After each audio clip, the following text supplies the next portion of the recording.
நாம் போன வீடியோவில் பார்த்துருப்போம். வெஞ்சனில் க வர்க்க ச வர்க்க 2 வரிசை பார்த்துருப்போம். அதுக்கு முந்தின வீடியோவில் நம்ம ஸ்வர் பற்றி பார்த்துருப்போம். அடுத்த 2 வரிசையை நான் அடுத்த வீடியோவில் சொல்கிறேன்னு சொல்லி உங்களுக்கு சொல்லியிருப்பேன்.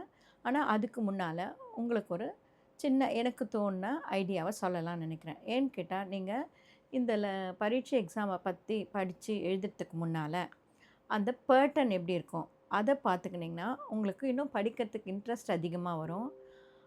பயம் இல்லாமல் தெளிவாக அழகாக எழுதுறதுக்கு வசதியாக இருக்கும்னு நினைக்கிறேன். அதுக்காக முதல்ல பரீட்சை எக்ஸாமோட பேட்டர்ன் எப்படி இருக்கும் அப்படின்றத உங்களுக்கு சொல்ல விரும்புகிறேன்.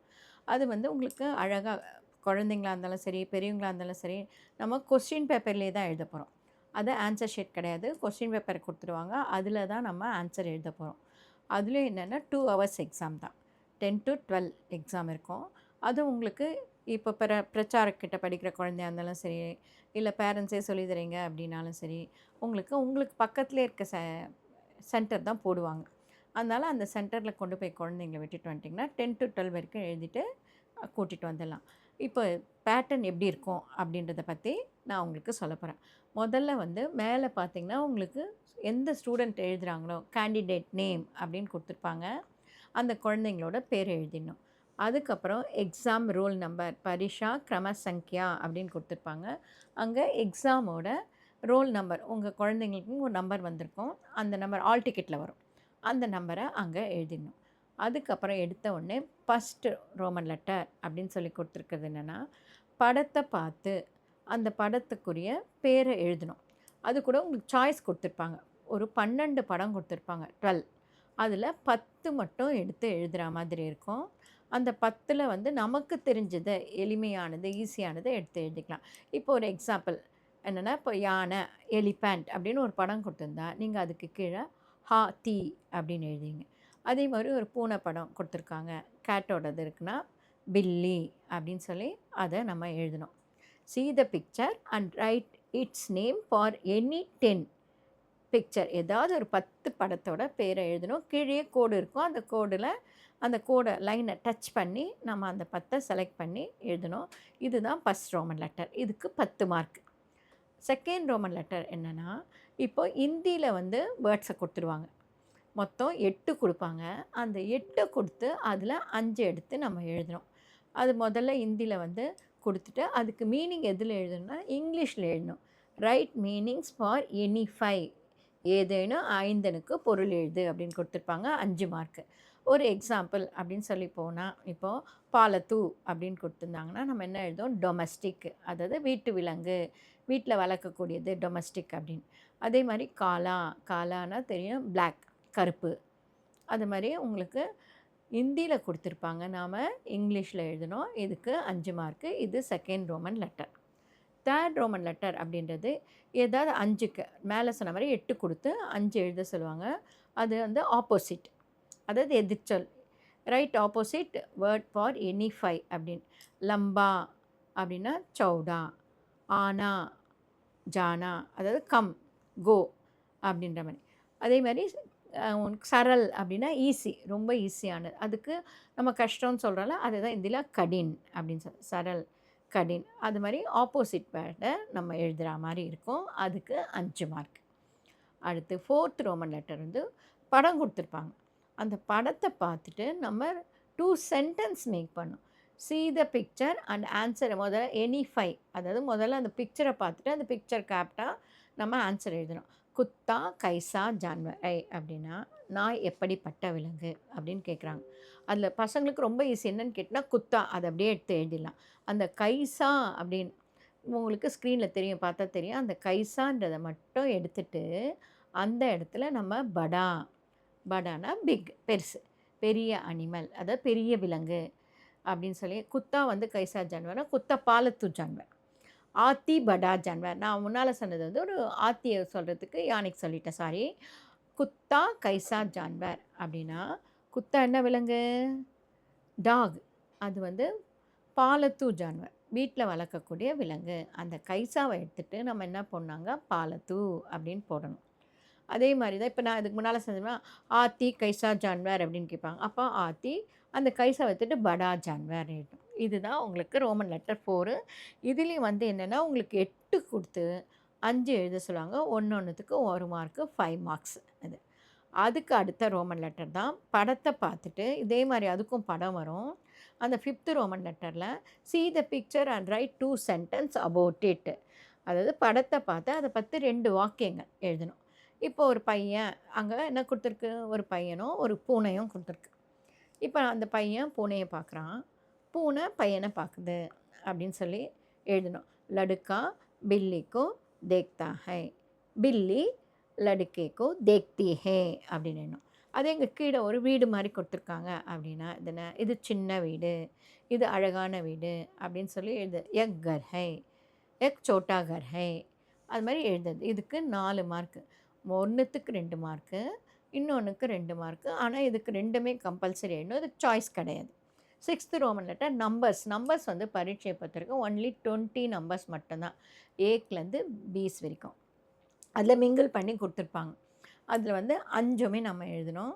அதை வந்து இப்போ அங்கே பாருங்கள், ஏக்குன்னு 1ன்னு கொடுத்துருக்காங்க, ஏக்குன்னு எழுதணும்.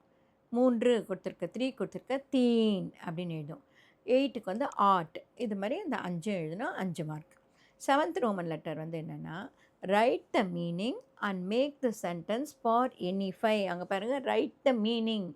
இப்போ அங்கே ஃபஸ்ட்டு ஒன் மோர் கொடுத்துருந்தாங்கன்னா பீகாக், மயில். முதல்ல பீகாக்னு இங்கிலீஷில் எழுதிடணும். எழுதிட்டு சென்டென்ஸை வந்து ஹிந்தியில் தான் நம்ம மேக் பண்ணோம். அதான் அதுக்கு தான் அவங்க கொடுத்துருக்காங்க. ஏதேனும் 5னுக்கு பொருள் எழுதி வாக்கியத்தில் அமைக்கவும். மோர் அப்படின்னா பீகாக் எழுதிட்டு மோர் நாச்தா ஹே, மயில் நடனம் ஆடுகிறது அப்படின்னு.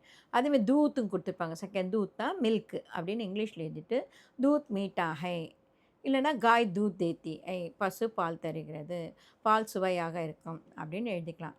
இதுதான் 7th ரோமன் லெட்டர். இதுக்கு மொத்தம் 5 எழுதணும். 8 கொடுத்துருப்பாங்க சாய்ஸை.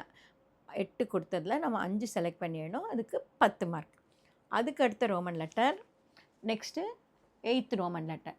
8th ரோமன் லெட்டர் என்னென்னா ஃபில் இன் த பிளாங்க்ஸ். அதாவது மொத்தம் அதுலேயும் என்ன கொடுத்துருப்பாங்கன்னா 8 கொடுத்துருப்பாங்க. நம்ம 5 தான் செலக்ட் பண்ணி எழுதணும். அதுக்கு 5 மார்க். இப்போ கவ்வா, இது லெசன்ஸில் வரும். இதில் கூட நம்ம சிம்பிளாக செலக்ட் பண்ணிக்கலாம். பசங்க ப்ராக்டிஸ் பண்ண வந்துடும், அவங்களே செலக்ட் பண்ணிவிடுவாங்க. கவ்வா காலா ஹே, காகம் கருப்பு அப்படின்னு சொல்லி எழுதிக்கலாம். அதே மாதிரி உங்களுக்கு பாருங்கள் 6th ஒன்றில் பாருங்கள் தெரியும், ஈஸியான்னு எடுக்கலாம். ஹமாரா தேஷ்கா நாம் பாரத் ஹை, நம்மளோட நாடு பேர் பாரதம் அப்படின்னு. அதேமாதிரி செகண்ட் ஒன்று பார்க்குறப்ப பாருங்கள், பல்கானா ஸ்வஸ்தே கேலியே அச்சா, பழம் சாப்பிட்றது உடம்புக்கு ரொம்ப நல்லது. இது மாதிரி செலக்ட் பண்ணி எழுதினோம். இது 8th ரோமன் லெட்டர். இதுக்கும் 5 மார்க்.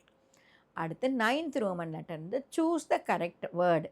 கரெக்டான வேர்டை எடுத்து அந்த டேஷை ஃபில் பண்ணுங்கன்றாங்க. சரியான சொல்லை தேர்ந்தெடுத்து கோடிட்ட இடத்த நிரப்புங்க. இதுக்கும் 5 மார்க்கு. இதுக்கு வந்து சாய்ஸ் கிடையாது. ஏன்னா ஆன்சர் வந்து அவங்க ப்ராக்கெட்லேயே கொடுத்துறாங்க. அந்த ஆன்சரை நம்ம செலக்ட் பண்ணி தான் எழுத போகிறோம். இப்போ நான் லாஸ்ட் ரோமன் லெட்டர் கூட சொல்லியிருப்பேன் கொஸ்டின் ஆன்சரில். அதே மாதிரி தாங்க பாருங்கள், ஆத்தி டேஷ் ஜான்வரை, யானை எப்படிப்பட்ட விலங்கு. ப்ராக்கெட்டில் பாருங்கள் சோட்டா படா. அப்போ அந்த படாவை மேலே ஒரு டிக் போட்டு அந்த படாவை எடுத்து அந்த டேஷில் எழுதிடணும். அதேமாதிரி செகண்டில் பாருங்கள், முறுக்கி டேஷ் தேத்தி.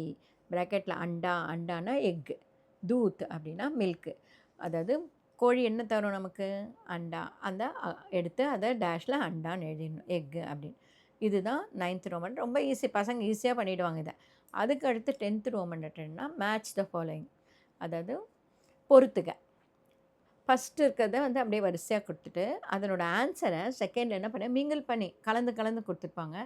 அதை கரெக்டாக கண்டுபிடிச்சி அந்த டேஷில் நம்ம எழுதணும். இப்போ பகீஜேமே அப்படின்றப்போ, பகீஜே அப்படின்னா தோட்டம். அந்த தோட்டத்தில் என்ன இருக்குது அப்படின்றப்போ கீழே பாருங்கள், கை பேடு 4th ஒன்றில் இந்த சைடில் செகண்ட் ரோவில் பார்த்தா நிறைய மரங்கள் இருக்குது, அதை எழுதினோம். சாயாதார் பேட், சாயாதார் அப்படின்னா நிழல் தரக்கூடியது, நிறைய நிழல் தரக்கூடிய மரங்கள் இருக்கிறப்ப அங்கே என்ன வரும், ஹவாதார் காற்று, நல்லா காற்று வரும், ஃபஸ்ட்டில் இருக்கும். பச்சே என்ன பண்ணுவாங்க, எதுக்கு வராங்க தோட்டத்துக்கு, கேள்னே ஆத்தை விளையாட வராங்க, லாஸ்ட் 5th ஒன்று இருக்கும். இது மாதிரி மாற்றி இருக்கிறத நம்ம அங்கே எழுதிடணும். அதுக்கு அடுத்து நம்ம எழுத போகிறது 11th ரோமன் லெட்டர். 2 கொஸ்டினுக்கு மட்டும் ஆன்சர் எழுத சொல்லுவாங்க. அது நான் இன்னொரு வீடியோ உங்களுக்கு தனியாக போடுறேன். உங்களுக்கு என்னென்னா அந்த பழங்களை பற்றி, மொழிகளை பற்றி, காய்கறிகள், உடல் உறுப்புகள், அதுக்கடுத்து உங்களுக்கு விலங்குகள், வீட்டில் வளர்க்கும் விலங்குகள், அதேமாதிரி காட்டில் இருக்க விலங்கு, அதை பற்றி தனித்தனியாக உங்களுக்கு போடுறேன். அப்போ இந்த கொஷினுக்கு ஆன்சர் உங்களுக்கு இன்னும் ஈஸியாக புரியும். அதில் என்ன ஃபஸ்ட்டு கொடுத்துருக்காங்க, 5 பழம் கே நாம், 5 பழங்களோட பேர் எழுதுங்க. இப்போ சேப், அனார், ஆம், அது ஆப்பிள், மாம்பழம் அப்படின்னு எழுதுவோம். 5 பாஷாவும் கே நாம், பாஷாவும் மீன்ஸ் லாங்குவேஜ், மொழி, தமிழ், தெலுங்கு, மராத்தி, ஹிந்தி அப்படின்னு எழுதுது. 5 தர்காரியும் நாம், தர்காரியோனா வெஜிடபிள்ஸு, இப்போ காஜர், டமாட்டர், பிண்டி, ஆலு அப்படின்னு சொல்லி எழுதுது.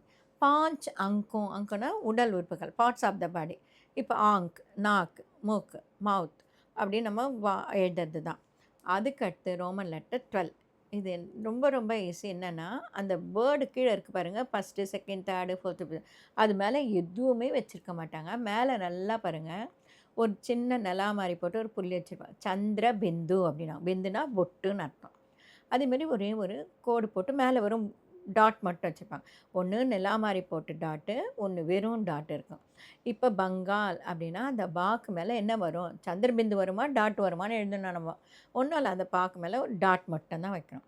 அதேமாதிரி பிஞ்சரா அப்படின்னா கேஜ், அதுக்கு மேலே ஒரு டாட். அதே 4th ரோமன் லெட்டரில் பாருங்கள், ஹா ஹா ஆ சவுண்ட் இருப்போ அது மேலே அந்த சந்திரபிந்து வைக்கணும். அந்த டாட்டாக சந்திரபிந்தான்னு எடுத்து எழுதணும். அதுக்கு 5 மார்க். 13th ரோமன் லெட்டர் ரொம்ப ரொம்ப ஈஸி. இது குழந்தைங்க ஸ்கூல்லேயே ஆல்ரெடி பழகிருப்பாங்க, ஈஸியாக எழுதிடுவாங்க இதை. என்னென்னா இப்போ வரிசையாக என்ன கொடுத்துருக்காங்க, வேர்ட்ஸாக கொடுத்துருக்காங்க, காமனாக ஒரு லெட்டர் கொடுத்துருப்பாங்க.